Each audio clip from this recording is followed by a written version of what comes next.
जय श्री कृष्ण, जय माता दी। मैं एस्ट्रोलॉजर पुष्पा मिश्रा आज आपको एक करोड़पति का कहानी बताने जा रही हूँ। एक करोड़पति थे, बहुत पैसा वो कमा करके जमा किए हुए थे।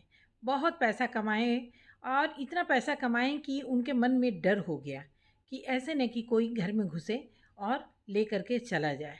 वो अपने घर का बहुत आलीशान मकान था, बहुत बड़ा बिल्डिंग था। आलीशान मकान का 2 दरवाज़ा उन्होंने रखा कि कोई घुसेगा तो कम से कम एक तो हमारे राहत के लिए रहेगा कि हम दूसरे से निकल सकते हैं, चाहे कुछ हम मदद कर सकते हैं। उन्होंने 2 दरवाज़ा रखा, 2 दरवाज़ा, एक दरवाजे पर उन्होंने कुत्ता पाल रखा कि कुत्ता देख रेख करेगा और दोनों दरवाजे पर पहरेदार बैठाए हुए रहते थे कि पहरेदारी में कोई भी अनजान आदमी घर में ना घुसे। उन्हें काफ़ी डर लगता था। एक दिन वो सोचे कि कुत्ता शायद मेरा इतना देखभाल नहीं कर पाएगा जितना एक शेर कर। वही वो सोचे कि एक शेर मेरा देख रेख बहुत ज़्यादा करेगा। वो एक शेर खरीद के छोटा सा शेर का बच्चा ले आए और उसका बहुत बढ़िया से लालन पालन किए और उसको खूब खिलाएं कि ताकि एक खूब मजबूत हो, ताकि घर का पहरेदारी अच्छा करे। मगर शेर खाता तो बहुत था, बहुत खाता था और खाने के बाद वो दिन भर सोया रहता था। सोया धीरे धीरे शेर बड़ा होने लगा और इनका खाना का उसका क्वालिटी भी बढ़ता गया, ज़्यादा ही वो खाने लगा। तो कहीं न कहीं ये बेचारा थोड़ा टेंशन में आ गए कि शेर को तो हम ले आए हैं, मगर शेर कोई काम का नहीं है।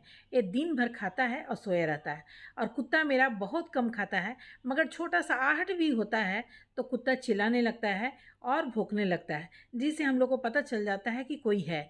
मगर शेर तो कुछ करता ही नहीं है और शेर को रख लिए थे, इसलिए उसको खिला-पिला रहे थे। मगर जब भी खिलाते थे बहुत अफ़सोस करते थे कि हम बहुत गलती किए इस शेर को ला करके। एक दिन का बात है, करीब 15-20 डकैत घुस गए। रात का समय था और डकैत लोग सब उनके घर पर चारों तरफ से हमला कर दिए और ये बेचारा सोए हुए थे। अब कुत्ता देखा कि कुछ लोग और जो डकैत थे वो कुत्ता के दरवाजे से ही घुस रहे थे। कुत्ता चिल्लाने लगा, बस उन वो डकैत जो थे वो मांस का एक टुकड़ा फेंक दिए। मांस का एक टुकड़ा फेंक दिए, कुत्ता उसमें लग गया, उसको खाने लगा और चुप हो गया। चुप होने लगा तो खर-खुर का आवाज़ हो रहा है, तो शेर को ये बात थोड़ा जच नहीं रहा था। वो सोच रहा है कि कहाँ से ये आवाज़ हो रहा है और कुत्ता चुप था, वो भी इसको नहीं समझ में आ रहा था कि कुत्ता भी चुप है। शेर बहुत असमंजस में था और चिंता कर रहा था। चिंता करते-करते ये बोला कि चलो हम देख ही लेते हैं कि क्या है। शेर चला गया देखने के लिए। देखने के लिए गया तो देखता है कि वहाँ 10-15 डकैत हैं। शेर आओ-नताओ देखा और सब पर हमला कर बैठा। हमला कर बैठा तो कुछ तो भाग गए और कुछ दुबक के बैठे हुए थे। एक का तो सीने पर शेर सवार था और सीना भी उसका फाड़ दिया था। सीना फाड़ दिया था और वो सबका इतना चीख था कि सेठ जी का नींद ऐसे ही खुल गया। खुल गया, सारे परिवार आए तो देख रहे हैं कि चोर सोया हुआ है और शेर उसके सीने पर बैठा हुआ है और बाकी जो 8-10 हैं सब के सब आस-पास बैठ के थर्रा रहे हैं। तब सेठ जी को समझ में आया कि जिस शेर के लिए हम जब भी खाना खिलाते थे, अफ़सोस करते थे, आज वही शेर हम सबका जान बचाया।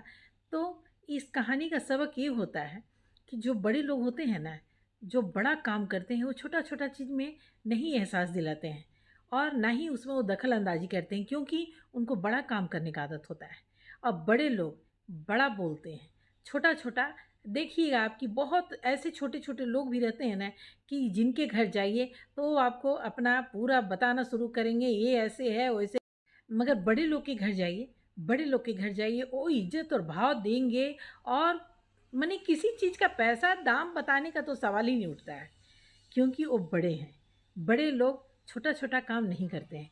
वही शेर अपना काम करके दिखा दिया कि बड़े बोलते नहीं हैं, करके दिखाते हैं और जो बड़े करते हैं वो छोटे नहीं कर पाते हैं। और छोटे लोग जो रहते हैं वो तो किसी का चमचागिरी में किसी की तरफ तुरंत हो जाएँगे, जैसे डॉगी, उसको मांस का एक टुकड़ा मिला, वो डकैत लोग के ही पक्ष में हो गया। मगर शेर के पास मांस का कई टुकड़ा उन्होंने फेंका, मगर शेर मांस का टुकड़ा नहीं देखा। वो अपना मालिक का वफ़ादारी रखा, क्योंकि बड़े लोग दगाबाजी नहीं करते हैं, धोखेबाजी नहीं करते हैं। यही बड़े लोग का पहचान होता है। और अगर ये कहानी अच्छा आपको लग रहा है तो सब्सक्राइब और लाइक भी आप ज़रूर करें।